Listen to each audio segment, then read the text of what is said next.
അപ്പം നമ്മുടെ ലക്ഷ്യം എന്താണ്? ക്രിസ്തുവിനെ മഹത്വപ്പെടുത്തുക ലക്ഷ്യം. ഈ ക്രിസ്തുവിനെ മഹത്വപ്പെടുത്തൽ വഴിയാണ് നമ്മളെ കൃപയ്ക്ക് മേൽ കൃപ ഉടമ്പടി ലക്ഷ്യം വെക്കുന്നത്. അതാണ് അവൻ്റെ നാമത്തിൽ വിശ്വസിക്കുന്നവർക്കെല്ലാം. യോഹന്നാൻ 1:16 എടുത്ത് ശ്രുതികട ഹല്ലേലൂയ. യോഹന്നാൻ 1:16 അവന്റെ പൂർണ്ണതയിൽ നിന്ന് നാം എല്ലാം കൃപയ്ക്ക് മേൽ കൃപ സ്വീകരിച്ചിരിക്കുന്നു.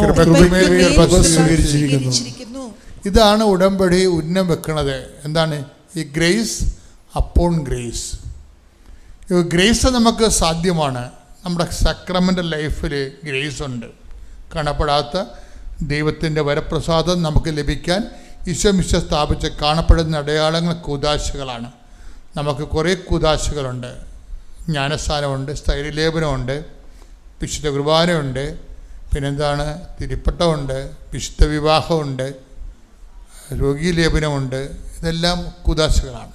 അതാത് കാലത്തിൻ്റെ അവസ്ഥകൾക്കും പ്രായത്തിൻ്റെ അവസ്ഥകൾക്കും ദൗത്യത്തിൻ്റെ അവസ്ഥകൾക്കും ജീവിതത്തിൻ്റെ അവസ്ഥകൾക്കും അനപേക്ഷിതമായി ദൈവത്തിൻ്റെ ശക്തി ആർജിക്കുന്നതിന് വേണ്ടി കത്തോലിക്ക സഭയിലുള്ള പാരമ്പര്യമായ അപ്പോസ്തലികമായ സുവിശേഷ പരിചരണമാണ് കൂദാശകളിലൂടെ സാക്രമെൻ്റൽ ഫോർമേഷൻ. അപ്പം അങ്ങനെ വരുമ്പോൾ പക്ഷേ ഈ സാക്രമെൻ്റൽ ഫോർമേഷൻ ജീവിക്കുമ്പോഴും ഒരു വ്യക്തിക്ക് അതാത് ദിവസങ്ങൾ അന്നന്ന് വേണ്ട ആഹാരം പോലെ പുതിയ പുതിയ ഒരു വ്യക്തി ജീവിച്ചു വരുമ്പോൾ പുതിയ പുതിയ വിഷയങ്ങൾ രൂപപ്പെട്ട് വരും. നമ്മൾ ഈ ലോകത്ത് ജീവിക്കുമ്പോൾ ഞെരുക്കങ്ങൾ ഉണ്ടാകുമെന്ന് ഈശോ പറഞ്ഞില്ലേ? ഞെരുക്കങ്ങൾ എപ്പോഴും ശ്രദ്ധിക്കണം.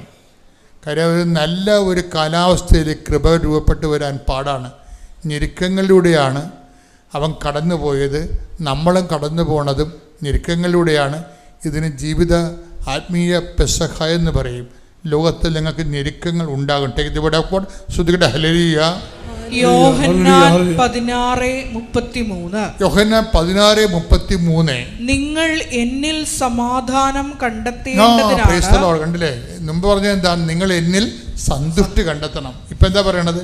നിങ്ങൾ എന്നിൽ സമാധാനം കണ്ടെത്തണം. എല്ലാത്തിനും ഒരു ആളാ ഉള്ളത്.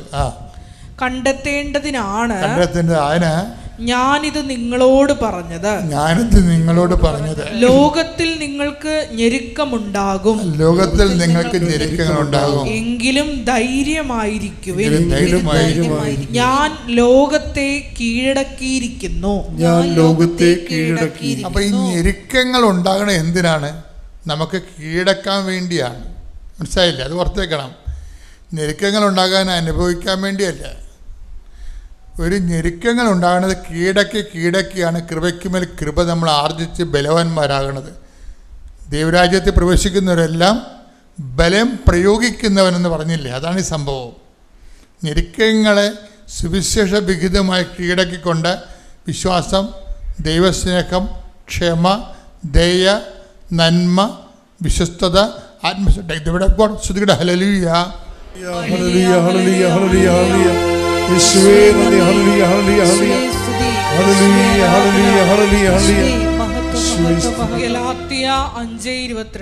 ഗലാത്യർ 5:22 എന്നാൽ ആത്മാവിന്റെ ഫലങ്ങൾ സ്നേഹം, ആനന്ദം, സമാധാനം, ക്ഷമ, ദയ, നന്മ, വിശ്വസ്തത, സൗമ്യത,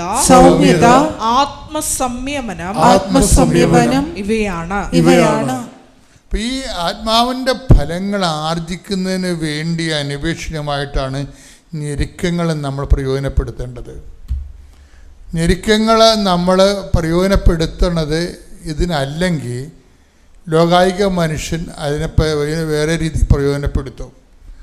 ആത്മാവിൻ്റെ ഫലങ്ങൾ അല്ലെങ്കിൽ ജഡത്തിൻ്റെ ഫലങ്ങളിലേക്ക് പ്രയോജനപ്പെടുത്തും. ശ്രുതിയുടെ ഹല്ലേലൂയ.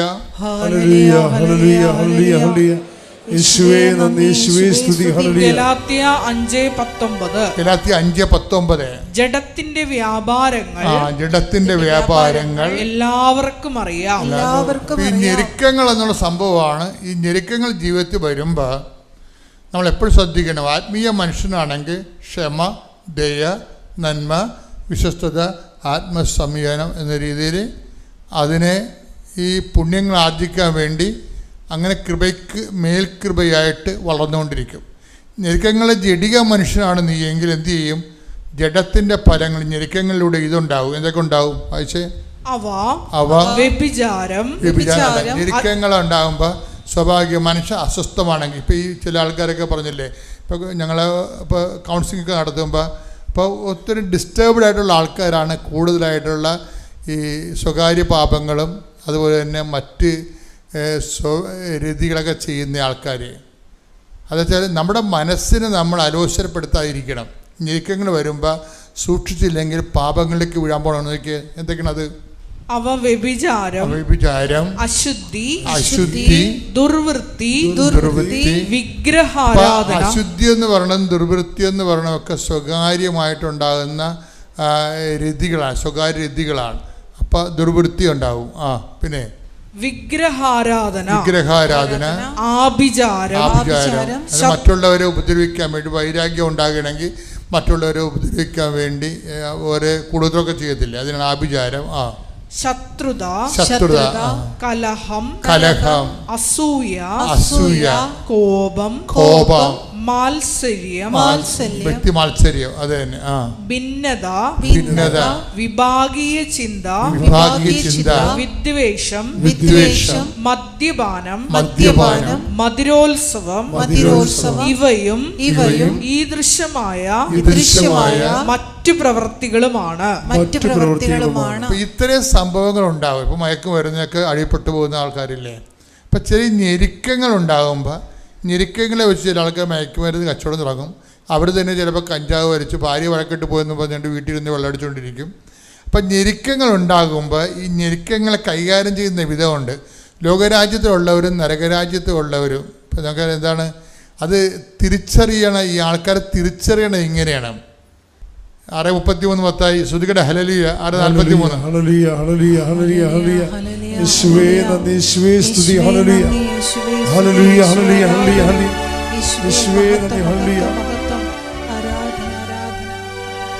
പരിശുദ്ധ പരമദിവ്യകാരുണ്യത്തിന് ആരാധനയും സ്തുതിയും പുകഴ്ചയും ഉണ്ടായിരിക്കട്ടെ. മത്തായി 12:33. മത്തായി 12:33. ഒന്നുകിൽ വൃക്ഷം നല്ലത്, ഫലവും നല്ലത്, അല്ലെങ്കിൽ വൃക്ഷം ചീത്ത, ഫലവും ചീത്ത. എന്തെന്നാൽ ഫലത്തിൽ നിന്നാണ് വൃക്ഷത്തെ മനസ്സിലാക്കുന്നത്. മനസ്സിലാക്കുന്നത് വെച്ചാൽ തിരിച്ചറിയുന്നത്. ഫലത്തിൽ നിന്നാണ് വൃക്ഷത്തെ മനസ്സിലാക്കുന്നത്. ഇപ്പോഴും നമ്മൾ ശ്രദ്ധിക്കേണ്ടത് ദൈവത്തിൻ്റെ തിരുസന്നിധിയിലെ ഇപ്പം ഈശോ തന്നെ പറഞ്ഞിട്ടില്ലേ, നല്ല മുന്തിരിയിൽ നിന്ന് ഞെരിഞ്ഞിലോ അട്ടെ ഇതെവിടെ പോകണം. ശ്രുതികട ഹല്ലേലൂയ.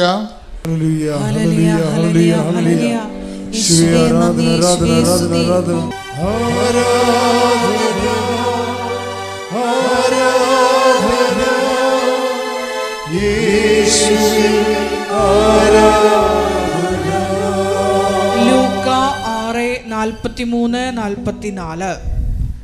നല്ല വൃക്ഷം ചീത്ത ഫലങ്ങൾ പുറപ്പെടുവിക്കുന്നില്ല. ചീത്ത വൃക്ഷം നല്ല ഫലങ്ങളും.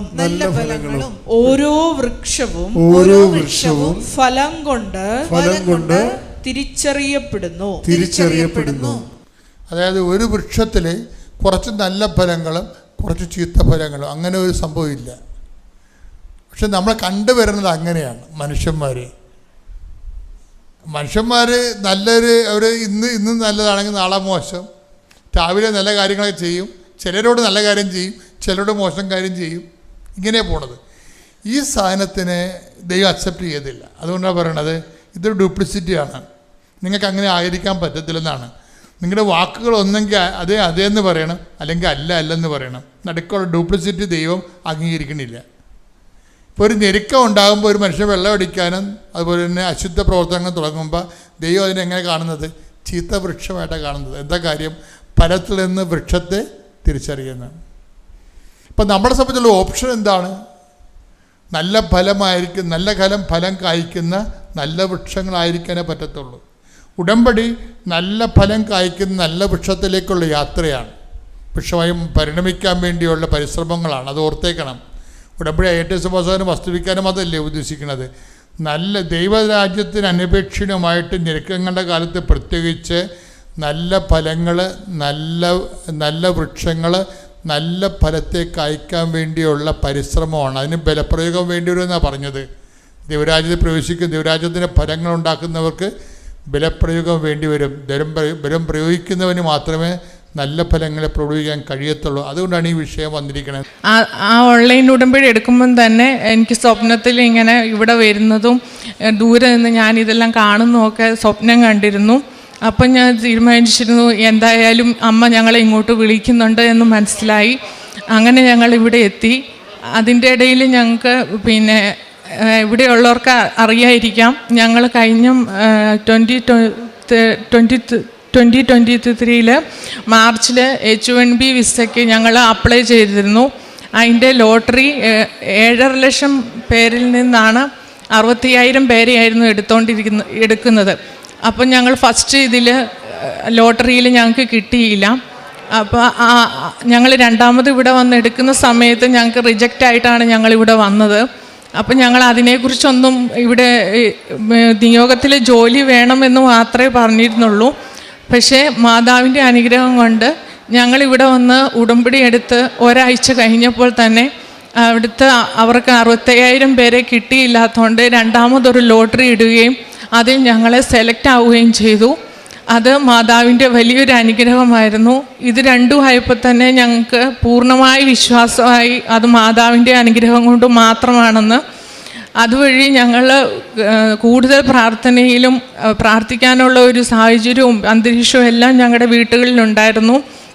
പിന്നെ എൻ്റെ സഹോദരങ്ങളാണെങ്കിലും അവർക്കും അതൊരു വലിയൊരു അനുഭവമായിരുന്നു. എന്നു ചോദിച്ചാൽ 7.5 ലക്ഷം പേരിൽ നിന്ന് 65,000 പേരിൽ ഒരാളായിട്ട് എടുക്കുക എന്ന് പറയുന്നത് ജോസഫ് അച്ഛൻ പറയുന്ന പോലെ not by the merit but by the grace അതുമാത്രമായിരുന്നു ഉണ്ടായിരുന്നത്. പിന്നെ അത് ഞങ്ങൾ അപ്രതീക്ഷിതമായിട്ടാണ് അത് ഞങ്ങൾക്ക് കിട്ടിയതും ഞങ്ങൾ അറിഞ്ഞതും. അത് കഴിഞ്ഞ് പിന്നെ അതിൻ്റെ ഒരു പ്രോസസ്സ് തന്നെ ഒരു 5-6 മാസം ഉണ്ടായിരുന്നു. 5-6 മാസത്തിൽ അവിടുത്തെ പ്രോസസ്സ് എന്ന് പറയുന്നത് വളരെ വേറൊരു രാജ്യത്തിനേക്കാളും വളരെ ബുദ്ധിമുട്ടുള്ള കാര്യങ്ങളായിരുന്നു. 6 മാസമായിട്ട് ഞങ്ങളുടെ അത് അപ്രൂവ് ആവുന്നുണ്ടായിരുന്നില്ല. അതിനു മുന്നേ ഞങ്ങളിവിടെ വന്ന് വീണ്ടും ഉടമ്പടി പുതുക്കി. അപ്പോൾ ഇവിടെ വന്നു കഴിഞ്ഞപ്പോൾ ഞങ്ങൾ ഫസ്റ്റ് ഇവിടെ വരുമ്പം തന്നെ ആദ്യമായിട്ട് ഇവിടെ കയറുമ്പോൾ ഞങ്ങൾക്ക് നല്ലൊരു അനുഭവം ഉണ്ടായിരുന്നു. മാതാവിൻ്റെ മുല്ലപ്പൂവിൻ്റെ സുഗന്ധം നന്നായിട്ടുണ്ടായിരുന്നു. അപ്പോൾ ഞങ്ങൾ വിചാരിച്ചു ഞങ്ങളുടെ കൂടെ മാതാവ് എന്തായാലും ഉണ്ട്, ഞങ്ങൾക്ക് പേടിക്കേണ്ടി വരില്ല. പക്ഷേ പ്രതിസന്ധികൾ ഇഷ്ടം പോലെ ഉണ്ടായിരുന്നു. എന്നാൽ ഞങ്ങൾ അതിൽ നിന്ന് ഒട്ടും വ്യതിചലിച്ചില്ല. മാതാവിനോട് പ്രാർത്ഥിക്കുക മാത്രമാണ് ചെയ്തിരുന്നത്. അങ്ങനെ ഞങ്ങൾ പോയി 6 മാസം കഴിഞ്ഞ് ഞങ്ങളുടെ അപ്രൂവ് ആവുന്നുണ്ടായിരുന്നില്ല. ഇവിടെ വന്ന് വീണ്ടും ഞങ്ങൾ ഉടമ്പടി എടുത്ത് പുതുക്കി അങ്ങനെ ഇവിടെ ഇരുന്ന് പ്രാർത്ഥിച്ചിരുന്നു. ഞങ്ങൾ ആ വീട്ടിലെത്തുന്നതിന് മുന്നേ എന്തെങ്കിലും ഒരു അടയാളം അമ്മ കാണിച്ചു തരണമെന്ന്. അങ്ങനെ ഞങ്ങൾ അതിനുവേണ്ടി, പക്ഷേ ഞാൻ അത്ര പെട്ടെന്നൊന്നും വിചാരിച്ചില്ല അങ്ങനെ ഒരു സാഹചര്യം അടയാളമായിട്ട് അമ്മ തരുമെന്നൊന്നും വിചാരിച്ചിരുന്നില്ല. അപ്പം ഞാൻ തിരിച്ച് ബാംഗ്ലൂരേക്ക് പോകുമ്പോൾ ഒരു സ്വപ്നം കണ്ടു. ആ സ്വപ്നത്തിൽ ഇങ്ങനെ ഒരു പള്ളി കാണുന്നുണ്ട്. അവിടെ ആകാശത്തിൽ ഇങ്ങനെ മാതാവിൻ്റെയും പിതാവിൻ്റെയും ഒരു രൂപം ഇങ്ങനെ കാണുന്നുണ്ട്. ഭയങ്കരമായിട്ട് ഇടിമുഴക്കവും ഉണ്ടായിരുന്നു. അപ്പോൾ ഞാൻ ആരോട് ചോദിക്കുന്നുണ്ട് ഇങ്ങനെ എന്താ സംഭവിച്ചതെന്ന്. അപ്പം പറഞ്ഞു പള്ളിയിൽ പെരുന്നാളാന്ന് പറഞ്ഞു. അപ്പോൾ ആ മാസങ്ങളിൽ ഞങ്ങളിവിടെ വന്നത് ഒരു ഈസ്റ്ററോടനുബന്ധിച്ചാണ്. അപ്പോൾ എല്ലാ പള്ളികളിലെയും പെരുന്നാളുകളൊക്കെ കഴിഞ്ഞതാണ്. അപ്പോൾ വിചാരിച്ചു ഇതെന്താണ് അങ്ങനെ വന്നത്, ഏത് പള്ളിയിലാണോ ഉള്ളതെന്ന്. അപ്പം ഞാൻ എൻ്റെ അമ്മയോട് ചോദിച്ചപ്പം മമ്മി എന്നോട് പറഞ്ഞു ഇത് മാർച്ച് മാസം യൗസേപ്പിതാവിൻ്റെ മാസമാണ്, അപ്പം യൗസേപ്പിതാവിനോട് പ്രാർത്ഥിക്കാനായിരിക്കുമെന്ന്. അങ്ങനെ ഞാൻ നെറ്റിൽ സെർച്ച് ചെയ്ത് യൗസേപ്പിതാവിൻ്റെ നൊവേന ഞാൻ അന്ന് തൊട്ട് ചെല്ലാൻ തുടങ്ങി. ഞങ്ങളുടെ കുടുംബ പ്രാർത്ഥന കഴിഞ്ഞ് അങ്ങനെ ഞങ്ങൾ 16-ാം തീയതി ആയിരുന്നു. അത് ഞങ്ങളുടെ പള്ളിയിലും ഊട്ടുനേർച്ചയായിട്ട് യൗസേപ്പിതാവിൻ്റെ നടത്താറുണ്ട് എല്ലാ വർഷവും. അപ്പോഴൊന്നും ഞങ്ങളങ്ങനെ പ്രത്യേകിച്ചൊരു പ്രാർത്ഥനയൊന്നും യൗസേപ്പിതാവിനോട് നടത്തിയിരുന്നില്ല. അപ്പോൾ ഇത് അമ്മ പറയുന്നതായിരിക്കും, യൗസേപ്പിതാവിനോട് കൂടി പ്രാർത്ഥിക്കണമെന്ന് അതോർത്തും ഞങ്ങൾ പ്രാർത്ഥിച്ചു. 15-ാം തീയതി വരെ ഞങ്ങൾ ഇരുന്ന് പ്രാർത്ഥിച്ചു. പക്ഷേ ഒരനക്കവും ഉണ്ടായിരുന്നില്ല, ഒന്നും അപ്രൂവ് ആയിട്ടുണ്ടായിരുന്നില്ല. ആ സമയത്ത് 16-ാം തീയതി ഞങ്ങൾ രാവിലെ പ്രാർത്ഥിക്കാനിരിക്കുമ്പോൾ മോള് ഫോണും കൊണ്ട് എടുത്ത് കളിച്ചുകൊണ്ടിരിക്കുമ്പോൾ അതിനകത്തൊരു നോട്ടിഫിക്കേഷൻ വന്നു. അതിനകത്ത് ഞങ്ങളുടെ പെറ്റീഷൻ അപ്രൂവ് ആണെന്നും പറഞ്ഞു. അതും അമ്മയുടെ വലിയൊരു അനുഗ്രഹമായിരുന്നു. ഡേറ്റിൻ്റെ മേൽ അധികാരമുള്ള അമ്മ ഞങ്ങളുടെ ഡേറ്റിൽ തന്നെ അത് ഞങ്ങൾക്ക് സാധിച്ചു തന്നു. അതുപോലെ തന്നെ ഞങ്ങൾക്ക് വിസയ്ക്ക് പോകുമ്പോഴും അങ്ങനെ തന്നെ പ്രതിസന്ധികൾ ഇഷ്ടം പോലെ ഉണ്ടായിരുന്നു. അതിൽ വിസ സെലക്ട് ഇൻ്റർവ്യൂവിന് പോകുമ്പോൾ ഞങ്ങൾക്ക് ശരിക്കുള്ള സർട്ടിഫിക്കറ്റ് ഉണ്ടായിരുന്നില്ല. അത് എൻ്റെ ബർത്ത് സർട്ടിഫിക്കറ്റും പാസ്പോർട്ടിലെയും മാര്യേജ് സർട്ടിഫിക്കറ്റിലെയും തമ്മിൽ വ്യത്യാസമുണ്ടായിരുന്നു. പഴയ കാലങ്ങളിൽ കൊടുത്തിരുന്ന SLCയിൽ എൻ്റെ ബർത്ത് സർട്ടിഫിക്കറ്റിൻ്റെ ഡേറ്റ് ഓഫ് ബർത്ത് മാറ്റിയാണ് എഴുതിയിരുന്നത്. അപ്പോൾ മാര്യേജ് സർട്ടിഫിക്കറ്റ് ചെല്ലുമ്പോൾ ഞങ്ങൾക്ക് അതൊരു വലിയൊരു ബുദ്ധിമുട്ടായിരുന്നു. റിജക്റ്റ് ആവുമോ ഇല്ലയോ എന്ന് ഞങ്ങൾക്ക് വളരെ പേടിയുണ്ടായിരുന്നു. ഞങ്ങളതിന് അപ്ലൈ ചെയ്തപ്പോഴും അതിന് കറക്റ്റായിട്ട് ഞങ്ങൾക്ക് കിട്ടിയിരുന്നില്ല. ഞങ്ങൾ പോകുമ്പോഴും മാര്യേജ് സർട്ടിഫിക്കറ്റ് ശരിയാക്കി കിട്ടിയിരുന്നില്ല. അപ്പം ഞങ്ങൾ വിസയ്ക്ക് അവിടെ പോകുമ്പോൾ ഞങ്ങൾ മാതാവിനോട് പ്രാർത്ഥിക്കുന്ന മാത്രമേ ഉണ്ടായിരുന്നുള്ളൂ അവിടെ ചെന്ന് കഴിഞ്ഞിട്ടും. അങ്ങനെ ഞങ്ങൾ വിസയ്ക്ക് വേണ്ടി ഇൻ്റർവ്യൂവിന് പോകുമ്പോൾ അതൊരു ഹൈദരാബാദിലാണ് കിട്ടിയിരുന്നത്. അവിടെ പോയപ്പോൾ അവിടുത്തെ സെക്യൂരിറ്റി ഞങ്ങളോട് പറഞ്ഞു, ആദ്യമായിട്ട് പോകുന്നതാണെങ്കിൽ H1B വിസയ്ക്ക് ഉള്ളതാണെങ്കിൽ മാര്യേജ് സർട്ടിഫിക്കറ്റും വേണം, അപ്രൂവ് ചെയ്ത നോട്ടീസും പാസ്പോർട്ടും നിങ്ങൾ മുന്നിൽ തന്നെ എടുത്ത് വെക്കണമെന്ന് പറഞ്ഞു. അപ്പോൾ ഞങ്ങൾക്ക് എന്തായാലും മനസ്സിലായി ഇനിയിപ്പോൾ ഞങ്ങൾക്ക് ഒന്നുമില്ല, ഞങ്ങളുടെ കഴിവുകൾ കൊണ്ടൊന്നും നടക്കില്ല. മാര്യേജ് സർട്ടിഫിക്കറ്റ് ചോദിച്ചാൽ എന്തായാലും ഞങ്ങളുടെ വിസ റിജക്റ്റായി പോകും. അങ്ങനെ ഞങ്ങൾ മാതാവിനോട് പ്രാർത്ഥിച്ചു. അപ്പോൾ മാതാവ് ഞങ്ങൾക്ക് അടയാളമായി മഴവില്ലിൻ്റെ രൂപത്തിൽ തന്നെ ഞങ്ങളുടെ അടുത്ത് ജനലിലൂടെ കാണിച്ചു തരികയും ഞങ്ങൾക്കത് അനുഭവമായി തോന്നി ഇനി അമ്മ കൂടെ ഉണ്ടാവുമെന്ന്. അങ്ങനെ ഞങ്ങൾ വിസ ഇൻ്റർവ്യൂവിന് അവിടെ ഹസ്ബൻഡ് പോയി കഴിഞ്ഞ് ഞങ്ങളുടെ മുന്നിൽ തന്നെ സെയിം പ്രൊഫൈലിലുള്ള ആൾക്കാരെയൊക്കെ തന്നെ റിജക്റ്റ് ചെയ്ത് വിടുന്ന ഞങ്ങളുടെ കണ്ണുമുന്നിൽ തന്നെ കാണുന്നുണ്ട്. അപ്പം ഞങ്ങളുടെ മെറിറ്റിലൊന്നും ഇല്ലാതെ ഞങ്ങൾ മാര്യേജ് സർട്ടിഫിക്കറ്റൊക്കെ ആയിട്ടാണ് ഞങ്ങൾ നിൽക്കുന്നത്. അപ്പോൾ അതിൽ നിന്ന് അന്നേരം ഞങ്ങൾ മാതാവിനോട് പ്രാർത്ഥിച്ചു. ഞങ്ങളെല്ലാവരും മാതാവിനോട് പ്രാർത്ഥിച്ചുകൊണ്ടിരിക്കുകയായിരുന്നു. അപ്പോൾ ഇവിടുന്ന് തന്നിരുന്ന ഉപ്പ് എൻ്റെ കയ്യിൽ ഞാൻ കുറച്ച് പിടിച്ചിട്ടുണ്ടായിരുന്നു. അത് ഞാൻ അവിടെ തന്നെ എൻ്റെ കയ്യിൽ തന്നെ ഉണ്ടായിരുന്നു. അത് വെച്ച് ഞാൻ പ്രാർത്ഥന തന്നെയായിരുന്നു. അങ്ങനെ ഞങ്ങളോട് ഞങ്ങളുടെ ഇൻ്റർവ്യൂവിൻ്റെ സമയമായി ഒരു മാഡത്തെയാണ് ഞങ്ങൾക്ക് തന്നിരുന്നത്. ആ മാഡത്തിൻ്റെ ഉടുപ്പ് ഡ്രസ്സ് കണ്ടപ്പം തന്നെ മനസ്സിലായി അത് മാതാവിൻ്റെ രൂപത്തിൽ വന്ന ആളാണെന്ന്. അതായത് ഒരു ഭാഗം ഒരു കുർത്തയാണിരുന്നു ഇട്ടിരുന്നത്. ആ കുർത്തയുടെ ഒരു ഭാഗം മാതാവിൻ്റെ ഇവിടുന്ന് തരുന്ന നീലത്തിരിയുടെ കളറും ഒരു ഭാഗം പച്ചത്തിരിയുടെ കളറുമായിരുന്നു. നല്ല ഗ്രേസുള്ള ഒരു മാഡമായിരുന്നു ഞങ്ങൾക്ക് ഇൻ്റർവ്യൂവിനുണ്ടായിരുന്നത്. ആ മാഡം ഞങ്ങളോട് ഇതിൻ്റെ കാര്യങ്ങളായിട്ട് മാര്യേജ് സർട്ടിഫിക്കറ്റിൻ്റെ കാര്യങ്ങളോ അങ്ങനത്തെ ഒന്നും ഞങ്ങളോട് ചോദിച്ചില്ല. സാധാരണ ഹസ്ബൻഡിൻ്റെ ജോലിയും അതുപോലത്തെ പറ്റി മാത്രമുള്ള കാര്യങ്ങൾ ചോദിച്ച് ഞങ്ങൾക്ക് അന്ന് തന്നെ വിസ സെലക്റ്റാക്കി തരികയും ചെയ്തു. അതും മാതാവിൻ്റെ വലിയൊരു അനുഗ്രഹമായിരുന്നു. ഇതെല്ലാം കൊണ്ട് തന്നെ അമ്മ ഞങ്ങളുടെ കൂടെ ഉണ്ടെന്നുള്ളത് എൻ്റെ സഹോദരങ്ങൾക്ക് അവർക്കും എല്ലാവർക്കും ഒരു വിശ്വാസമായി. എൻ്റെ കുടുംബത്തിലുള്ള എല്ലാവരും ആ ഒരു വിശ്വാസത്തിൽ, എന്തുകൊണ്ടെന്നാൽ അത് ഞങ്ങളുടെ മെറിറ്റിൽ ഞങ്ങൾക്ക് കിട്ടുകയില്ലെന്ന് ഞങ്ങൾക്ക് ഉറപ്പായിട്ടും അറിയായിരുന്നു. അതായത് മാതാവിൻ്റെയും ദൈവതിരുകുമാരൻ്റെയും കഴിവില്ലാതെ ഞങ്ങളുടെ കഴിവിനാൽ ഒന്നും നടക്കില്ല, ഞങ്ങൾക്ക് 100% ഉറപ്പുള്ളൊരു കാര്യമായിരുന്നു. അത് ഞങ്ങൾക്ക് അമ്മ തന്നു. ഞങ്ങൾക്കിപ്പം വിസ സെലക്റ്റാക്കി അപ്രൂവായി അത് വിസ അടിച്ചു വന്നു. അതും കഴിഞ്ഞ് ഞങ്ങൾ ഈ സെപ്റ്റംബർ 4 ഞങ്ങൾ US പോവുകയാണ്. അവിടെ എൻ്റെ 2 സഹോദരങ്ങളുണ്ട്. അവരും അവർക്കും ഇതൊരു വിശ്വാസത്തിൻ്റെ ഒരു വലിയൊരു ഇതായിരുന്നു. അതിനെല്ലാം കാരണമായിട്ട് എൻ്റെ അമ്മയായിരുന്നു ഇതിനാദ്യം തുടക്കം കുറിച്ചത്. അമ്മ വഴി ഞങ്ങളുടെ കുടുംബത്തിലെ ഞങ്ങൾ 4 സഹോദരങ്ങളുണ്ട്. 4 പേരും പരിശുദ്ധ അമ്മയിൽ അടിയുറച്ച് വിശ്വസിക്കുന്ന ഒരു കുടുംബമായി മാറി. അതുപോലെ തന്നെ എനിക്ക് കൊന്ത ചെല്ലാനും ആദ്യമൊക്കെ ഞാൻ സാധാരണ ഉള്ള പോലെ ഒരു കൊന്ത ചെല്ലലേ ഉണ്ടായിരുന്നുള്ളൂ. അത് കഴിഞ്ഞ് ഞാൻ സ്വന്തമായി കൊന്ത ചെല്ലുമ്പം ഓരോ പ്രാർത്ഥനയുടെ ഇത് വരുമ്പോഴും ഓരോ പ്രതിസന്ധി വരുമ്പോഴും അതായിരുന്നു പ്രത്യേകിച്ചുണ്ടായിരുന്നത്. ഓരോ പ്രതിസന്ധി വരുമ്പോഴും എന്നോട് പ്രാർത്ഥിക്കാനായിട്ട് അത് ഓരോ മാസത്തിലും ഓരോ വിശുദ്ധരുടെയും കഴിഞ്ഞ ജൂലൈ മാസത്തിൽ തിരുഹൃദയത്തിൻ്റെയും രക്തക്കണ്ണി നിർജ്ജവമാല അങ്ങനെയുള്ള എല്ലാ കാര്യങ്ങളും ചെല്ലാനൊരു പ്രചോദനവും അത് യൂട്യൂബ് വഴി തന്നെ ഇപ്പോഴത്തെ ഏറ്റവും കൂടുതൽ എല്ലാവരും ആശ്രയിക്കുന്ന സോഷ്യൽ മീഡിയ വഴി തന്നെ അതിനുള്ള അവസരം എനിക്ക് ഒരുങ്ങി കിട്ടുകയും ഞാൻ അതനുസരിച്ച് പ്രാർത്ഥിക്കാൻ പരമാവധി ശ്രമിക്കുകയും ചെയ്യും. പിന്നെ അതുപോലെ ഒരു കാര്യമുണ്ട്, വിസ സ്ലോട്ട് കിട്ടാൻ വേണ്ടി ഞങ്ങൾക്ക് ഇതെല്ലാം അപ്രൂവ് ആയി കഴിഞ്ഞ് വിസ സ്ലോട്ടിന് ഇൻ്റർവ്യൂവിന് കിട്ടാൻ വേണ്ടി ഞങ്ങൾക്ക് 6 മാസമായിരുന്നു ആദ്യം തന്നിരുന്നത്. ആ സമയത്ത് ഞങ്ങൾ വിചാരിച്ചു ഈ 6 മാസം കൊണ്ട് എന്ത് ചെയ്യും, അപ്പോൾ ഈ പിള്ളേരെ എല്ലാം പഠിപ്പിക്കാനും ഉണ്ടായിരുന്നു, അപ്പോൾ നമ്മുടെ പ്ലാനിൽ നടക്കില്ല. അപ്പോൾ അങ്ങനെ ഞങ്ങൾ വീണ്ടും പ്രാർത്ഥിക്കാൻ തുടങ്ങി. അപ്പോൾ രാത്രിയിൽ 3 മണിക്കേറ്റ് പിന്നെ ഈശോയോട് പ്രാർത്ഥിക്കാനൊരു തോന്നുകയും അങ്ങനെ ഞാൻ 9 ദിവസം നിയോഗം വെച്ച് അങ്ങനെ പ്രാർത്ഥിക്കാൻ തുടങ്ങിയപ്പോൾ 5-ാമത്തെ ദിവസം 6 മാസമായിട്ട് സ്ലോട്ടുള്ളൂ എന്ന് പറഞ്ഞിരുന്ന സ്ലോട്ട് ഞങ്ങൾക്ക് 1 മാസം കൊണ്ട് അതായി കിട്ടി. അങ്ങനെയാണ് ഞങ്ങളിപ്പോൾ ഈ സെപ്റ്റംബർ 4-ന് പോകാൻ ഒരുങ്ങിയിരിക്കുന്നത്.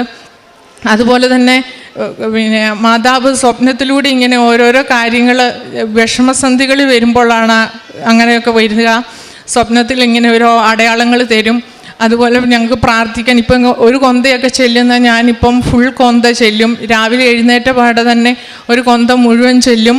അതുപോലെ വൈകുന്നേരമാണെങ്കിലും അത് പിള്ളേർ 3 പേരുണ്ടെങ്കിലും ഞാൻ കിടക്കാൻ ഉറങ്ങാൻ പോകുന്ന സമയമാണെങ്കിലും കട്ടിലേക്ക് കിടന്നുകൊണ്ട് തന്നെ ഞാനത് ചെല്ലും.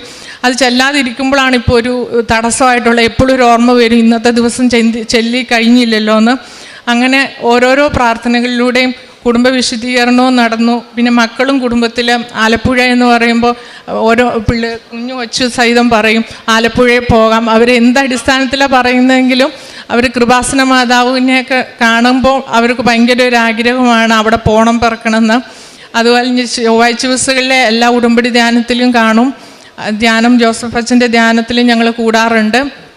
കാരുണ്യപ്രവർത്തികളായി ചെയ്യാറുള്ളത് പിന്നെ ഞങ്ങളുടെ മേഴ്സി ഹോം എന്ന് പറഞ്ഞൊരു ഓൾഡ് ഏജ് ഹോമുണ്ട്. അവിടെ ഞങ്ങൾ അമ്മമാർക്ക് ഫുഡുകളും മാസത്തിലൊക്കെ ഞങ്ങൾക്ക് അവിടുത്തെ ബാംഗ്ലൂരത്തെ സാഹചര്യം അനുസരിച്ച് ഞങ്ങൾ അവിടെ പോകും.